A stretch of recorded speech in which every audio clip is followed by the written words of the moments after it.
ஹalleluya good morning. எப்படி இருக்கிறீங்க? அதாங்க நல்லா தூங்குனீங்களா? ஆண்டவரை துதித்து கொண்டு எழுந்திருச்சீங்களா? ஒருவேளை வேற நேரத்துல இந்த வார்த்தையை நீங்க கேட்டுக்கொண்டு இருக்கலாம். ஒவ்வொரு நாளும் காலையில 7 மணிக்கே நீங்க அனுதின தியானத்தை யூடியூப்ல பார்க்கலாம்.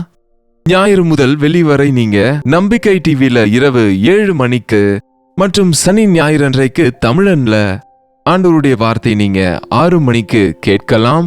ஒவ்வொரு நாளும் ஆண்டவருடைய வார்த்தையை ஆயத்தப்படுத்தி உங்களுக்கு கொடுத்துட்டு இருக்கோம். தனிப்பட்ட விதத்துல நீங்களும் ஜெபிங்க, வசனத்தை தியானிங்க, உங்க நாளை தொடங்குங்க, ஆசீர்வதிக்கப்படுவீங்க. வாங்க ஒரு சிறிய ஜெபம் செய்வோம். பரிசுத்தரே உமக்கு நன்றி ஆண்டவரே.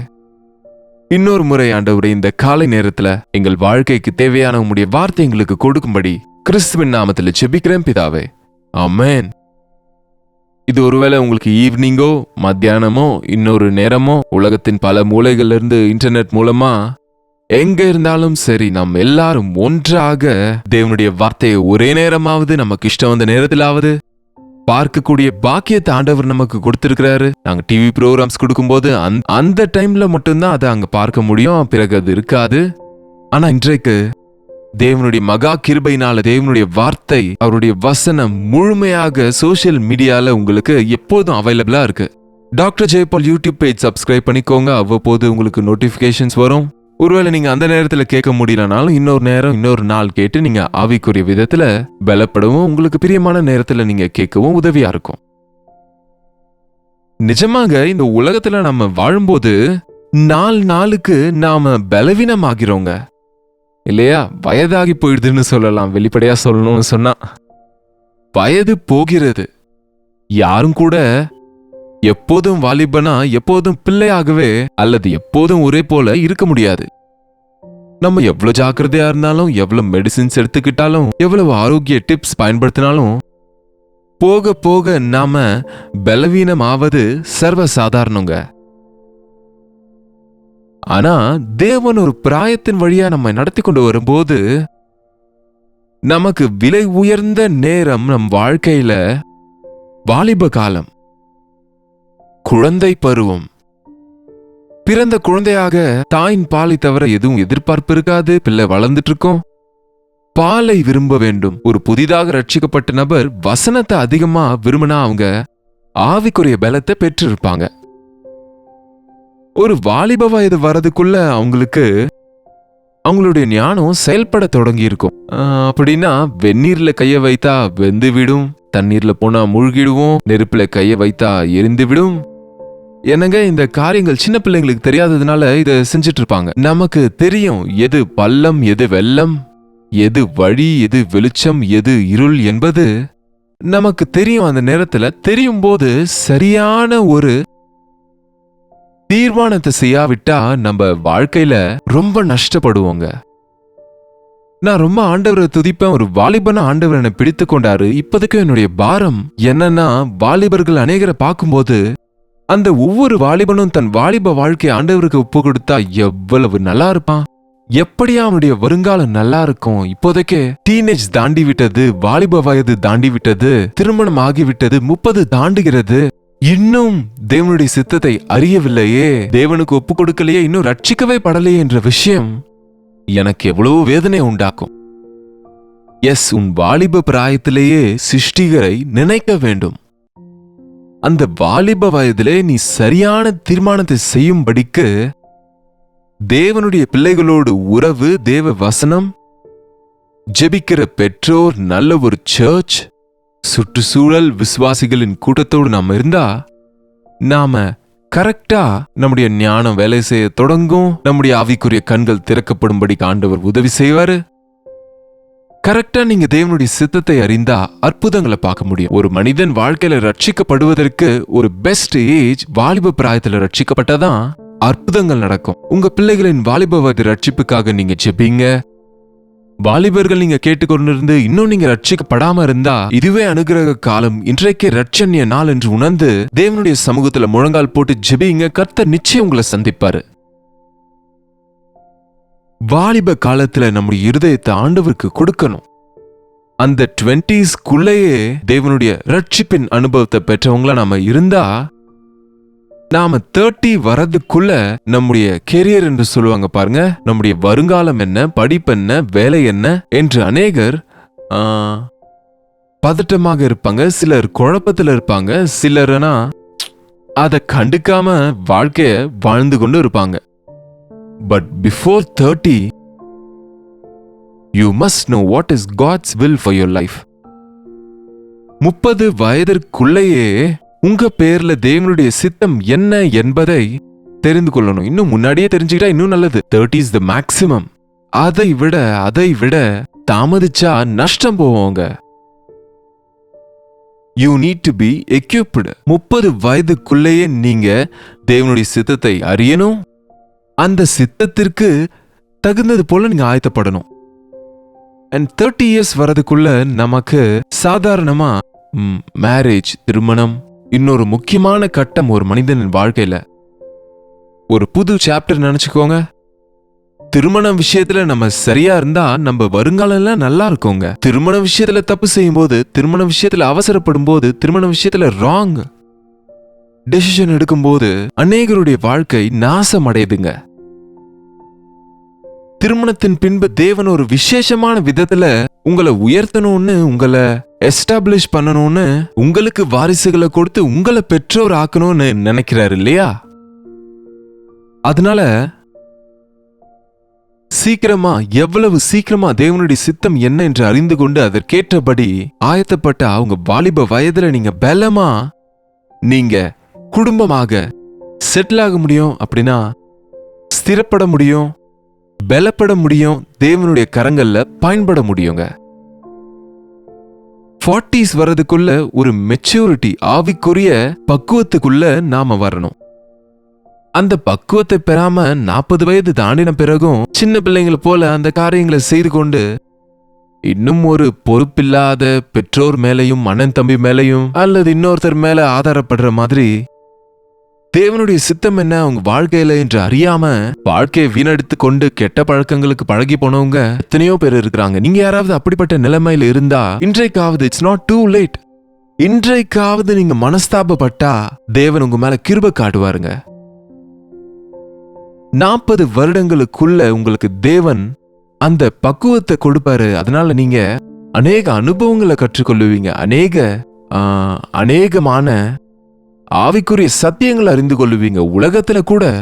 உலகத்துல எப்படி வாழ வேண்டும் என்ற ஒரு புரிதல் உள்ளவங்களா நீங்க இருக்க முடியும். அப்போதான் நீங்க உங்க பிள்ளைகளுக்கு அதை கற்றுக் கொடுக்க முடியும். உங்க வளர்கிற பிள்ளைங்க, உங்க டீனேஜ்ல இருக்க பிள்ளைங்க, சின்ன பிள்ளைங்க 30-40க்குள்ள நம்ம தகப்பனாகிறோம், தாயாகிறோம். சோ அந்த நேரத்துல நம்ம பிள்ளைங்களுக்கு ஒரு சரியான போதனை, நல்ல ஒரு எடுத்துக்காட்டா இருந்தா ஒழிய நம்ம பிள்ளைங்களுடைய வருங்காலத்தை நாம சரி செய்ய முடியாது. இன்றைக்கு அநேக திருமணமாகி பெற்றோரான பின்பு கூட அந்த பிள்ளைங்க முன்பு சண்டை போட்டுக்கொண்டு, பிள்ளைங்க முன்பு பிள்ளைகளை போல அடித்துக்கொண்டு, அசிங்கமாக பேசிக்கொண்டு அந்த பிள்ளைகளின் மனசை கெடுக்கிறவங்களாக இருக்கிறாங்க. 40 வயதுக்குள்ள நீங்க நிஜமாவே தேவனுடைய சித்தத்துல செட்டில் ஆயிட்டீங்கன்னா உங்களுடைய மிச்ச வாழ்க்கை எல்லாம் ஆசீர்வதிக்கப்பட்டிருக்கும். பைபிள்ல காலேப் என்ற ஒருத்தர் இருக்கார் பாருங்க. யோசுவாவின் புத்தகம் 14ஆம் அதிகாரம் 11ஆம் வசனம். மோசே என்னை அனுப்புகிற நாளில் எனக்கு இருந்த அந்த பலன் இந்நாள் வரைக்கும் எனக்கு இருக்கிறது. யுத்தத்திற்கு போக்கும் வருத்தமாயிருக்கிறதற்கு அப்போது எனக்கு இருந்த பலன் இப்போதும் எனக்கு இருக்கிறது. ஆகையால் கர்த்தர் அந்நாளிலே சொன்ன இந்த மலை நாட்டை எனக்கு தாரும் என்றான். மோசே என்னை அனுப்பின போது எனக்கு 40 வயது. இப்பொழுது நான் 85 வயதுள்ளவனா இருக்கிறேன். என்ன சொல்லுகிறார் காலேபு? மோசே என்னை அனுப்பின நாளில் 40 வயதுல எனக்கு என்ன பலன் இருந்ததோ 85 வயதுக்கு அப்புறம் கூட எனக்கு அதே பலன் இருக்கிறது. அப்படின்னா 45 வருஷங்களுக்கு பின்பு கூட அதே பலன் இருக்கு எனக்கு. அந்த 40 வயதுல அவனுக்கு ஒரு ஃபவுண்டேஷன் ஆனதுனால பிற்பாடு தன்னுடைய வாழ்க்கை எல்லாம் கூட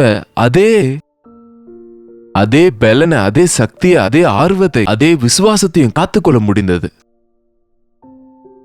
எவ்வளவு பேர் உங்களுக்கு 40 வயது தாண்டி விட்டதோ? உங்க வாழ்க்கையில ஒரு நிலைமைக்கு வந்திருக்கிறீங்களா? ஸ்திரப்பட்டிருக்கீங்களா? பக்குவத்தை அடைந்திருக்கிறீங்களா? நாட்கள் போய்கொண்டிருக்கையில தேவனுடைய சமூகத்துல காத்திருந்து பலப்படுறீங்களா? கர்த்தருக்காக காத்திருக்கிறவங்க பாக்கியவான்கள். அவங்க புது பலனை பெறுவாங்க. கர்த்தருக்காக காத்திருக்கிறவங்க புதிய பலனை பெற்றுக்கொள்ளுவாங்க. ஜெபம் பண்ணுங்க. ஜெபத்துல செலவழித்த நேரம் எப்பொழுதும் வீணாகாது. தேவனுக்கு ஒப்பு கொடுக்கப்பட்ட வாழ்க்கை எப்பொழுதும் கூட வேஸ்ட் ஆகாது. எத்தனை பேர் தேவ சமூகத்தில் உட்கார்றது இன்றைக்கு வீண் நினைக்கிறீங்க? தேவனுடைய வார்த்தைங்க கேட்பது வீண் நினைக்கிறீங்க. தேவனுடைய ஆலயத்துக்கு போவதே வீண் நினைக்கிறீங்க. இப்படிப்பட்ட வார்த்தைகளை கேட்க வேதனையா இருக்குங்க. உலகத்துல நீங்க எதற்காக இரவும் பகலும் பிரயாசப்பட்டீங்களோ அது எல்லாம் கூட வீணாகும். எல்லாம் சாலமோன் சொன்னது போல மாயை மாயை மாயை மாயை தாங்க. தேவனுடைய ஆலயத்துல தேவனுடைய சமூகத்துல ஒரு நாள் செலவழிப்பது 1000 நாட்களை விட சிறந்தது. காலேப் சொல்கிறார், மோசேனை அனுப்புகிற நாளில் எனக்கு அப்போ 40 வயது. இந்த 45 வருடங்கள் கர்த்தரனை ஜீவனுள்ளவனாக பாதுகாத்திருக்கிறாரு. இதோ இன்று நான் 85 வயதுள்ளவன். மோசேனை அனுப்புகிற நாளில் எனக்கு இருந்த அந்த பலன் இந்நாள் வரைக்கும் எனக்கு இருக்கிறது. யுத்தத்திற்கு போக்கும் வருத்தமாயிருக்கிறதற்கு அப்போது எனக்கு இருந்த பலன் இப்போதும், அப்போது இருந்த பலன் இப்போதும் எனக்கு இருக்கிறது. சரீரத்திற்கு முதிர் வயது இருக்கிறது, ஆனா ஆவிக்கு முதிர் வயது இல்லைங்க. தேவனிடத்துல மகிழ்ச்சியா இருங்க. எனக்கு வயசாயிடுச்சே, நான் முதியவன் ஆயிட்டனே, பலவீனன் ஆயிட்டனே, இனி என்னால என்ன செய்ய முடியும்னு சோர்ந்து போயிருக்கிறீங்களா என்ன? ஒருவேளை கடந்த காலத்துல உங்க வாலிப வயதுல நீங்க வீணாக்குன காலத்தை நினைச்சு வேதனைப்பட்டு இருக்கீங்களா? நேற்று என்பது நீங்க எவ்வளவு கவலைப்பட்டாலும் திரும்ப வராது. நாளை குறித்து நீங்க எவ்வளவு பிளான் பண்ணாலும் அது நம்ம கையில இல்லைங்க. ஆனா இன்றைக்கு நம்ம வாழ்க்கை ஆண்டவர் கையில கொடுத்தா வருகிற காலமெல்லாம் ஆண்டவர் நமக்கு துணையா இருப்பாரு. காலேபு 40 வருஷங்கள்ல தேவனுக்காக ஒரு தீர்மானத்தை செய்து கொண்டு ஊழியக்காரர் சொன்ன வார்த்தையின்படி நடந்து கொண்டு போகையில 45 வருடங்களுக்கு பிறகும் அவன் சொல்லுகிற சாட்சி என்னன்னா, எனக்கு 40 வயதுல எந்த பலன் இருந்ததோ, 85 வயதுல எந்த பலன் இருந்ததோ, மோசேனை அனுப்புகிற நாளில் 40 வயதுல எனக்கு இருந்த பலன் 85 வயதுல கூட எனக்கு அதே பலன் இருக்கு என்று சொல்ல முடிந்தது. ஓஹோ, எவ்வளவு பெரிய ஆசீர்வாதம்! அதனாலதான் நீங்க எந்த வயதுள்ளவங்களா இருந்தாலும் எப்பொழுது எது நடக்கணுமோ அது நடக்கும்படி நம்ம வாழ்க்கையை ஆண்டவர் கையில ஒப்பு கொடுத்தா, வாலிப பிராயத்துல உன்னுடைய சிருஷ்டிகரை நீ நினை. வாலிப காலத்துல நுகத்தை சுமங்க. திருமண நேரத்துல ஆண்டவருடைய சித்தத்தை அறிந்து கிட்டத்தட்ட 30 வயதுல திருமணமாகிற போது, திருமணமான பின்பு பக்குவத்திற்குள்ளாக அனுபவங்களை கற்றுக்கொண்டு நீங்க வாரிசுகளை பெற்று உங்க பிள்ளைங்களை தேவனுடைய வழியில நடத்துறவங்களா இருந்தா உங்க 40ஸ்ல கூட நீங்க அந்த பக்குவத்திற்குள்ளாக போனா உங்க மற்ற வாழ்க்கை எல்லாம், அது எல்லாருக்கும் 85, 80, 70, 65 அது வேற விஷயம். ஆனா நமக்கு மீந்திருக்கிற வாழ்க்கை எல்லாமே தேவனுடைய பலனை பெற்றுக்கொண்டவங்களாக, தேவனுடைய ஆசீர்வாதமாக அவர்கள் முதிர் வயதிலும் இன்னும் கனி கொடுப்பார்கள் என்றது போல அது அப்படியே நிறைவேறுங்க. காலேபு முழு மனதோடு தேவனை சேவித்தான். உத்தமமா என்னை, இந்த போர்ஷன் நீங்க வாசிங்க. என்னாகமம் 14ஆம் அதிகாரம். இதுல கொஞ்சம் வசனம் தான் இருக்கு. இது நீங்க முழுசும் வாசிக்கலாங்க. வாசித்து தியானிங்க. காலையில கொஞ்சம் தான் சொல்ல முடியும் உங்களுக்கு. காலேபுடைய ரகசியம் என்னன்னா, பலத்தின் ரகசியம் என்னன்னா, முழு இருதயத்தோடு கர்த்தரை பின்பற்றினாரு. முழு இருதயத்தோடு ஜெபித்தாரு. முழு மனதோடு ஆண்டவரை நேசிச்சாரு. சந்தோஷத்தோடு பரிபூரணமா ஆண்டவருக்கு ஒப்பு கொடுத்தாரு. ஆண்டவரை நேசிச்சாரு. ஆண்டவருக்கு கீழ்ப்படிந்தாரு. அதனால ஆசீர்வதிக்கப்பட்டாரு. அப்படிப்பட்ட ஆசீர்வாதத்தை ஆண்டவர் நம்ம எல்லாருக்கும் கொடுப்பாராக. சிறிய ஜெபம். பரிசுத்தரே, உமக்கு நன்றி ஆண்டவரே. எங்க வாழ்நாட்கள் ஆண்டவரே, வருஷங்கள் கடந்து போய் கொண்டிருக்கையிலே, வயதாகி கொண்டு இருக்கையிலே, நாங்கள் உட்கார்ந்து சோர்ந்து போகிறவர்களா இராம, எதுவும் செய்ய முடியாத நிலைமையில இருந்து விடாமல், எங்க வாழ்க்கையில நீர் கொடுக்கிற ஒவ்வொரு வாய்ப்பையும் பயன்படுத்தி நாங்கள் ரட்சிக்கப்படவும், ஆவிக்குரிய விதத்துல வளர்ச்சியை பெறவும், உம்முடைய திட்டங்களை அறியவும், உம்முடைய சித்தத்தின்படி நாங்கள் வாழவும், நானும் என்னுடைய வீட்டாரும் கர்த்தரையே சேவிப்போம் என்ற நிர்ணயத்தோடு எங்கள் வாழ்நாள் எல்லாம் உமக்கு பிரியமாய் வாழவும் இந்த செய்தியை கேட்டுக்கொண்டிருக்கிற ஒவ்வொருவருக்கும் நீர் உதவி செய்யும்படிக்கு கிறிஸ்துவின் நாமத்தில் ஜெபிக்கிறோம் நல்ல பிதாவே. ஆமென். பிதாவாகிய தேவனுடைய அன்பும் குமாரனாகிய இயேசு கிறிஸ்துவனுடைய கிருபையும் பரிசுத்த ஆவியானவருடைய அந்யோன்யமும் ஐக்கியமும் கூடி வந்திருக்கிற நம் அனைவருக்கும் இப்பொழுதும் சதா காலமும் துணையாயிருப்பதாக. ஆமென். தேவனுக்கு ஸ்தோத்திரம். உங்களுடைய ஜெப விண்ணப்பங்களையும் பாரங்களையும் நீங்க எங்களுக்கு 8939801234 என்ற நம்பருக்கு ஒரு டெக்ஸ்ட் அல்லது வாய்ஸ் மெசேஜ் மூலமா வாட்ஸ்அப் பண்ணுங்க. உங்கள் பட்சத்துல நாங்க ஜெபிக்கிறோம், நீங்களும் தொடர்ந்து ஜெபிங்க. டாக்டர் ஜெபால் யூடியூப் பேஜ் சப்ஸ்கிரைப் பண்ணிக்கோங்க. மற்றவங்களை ஆசீர்வதிக்கும்படி இதை ஷேர் பண்ணவும் நீங்க மறந்துடாதீங்க. கர்த்தருக்கு சித்தமா இருந்தா நாளை சந்திப்போம். அதுவரை கர்த்தருடைய கிருபை உங்களுக்கு துணையா இருப்பதாக.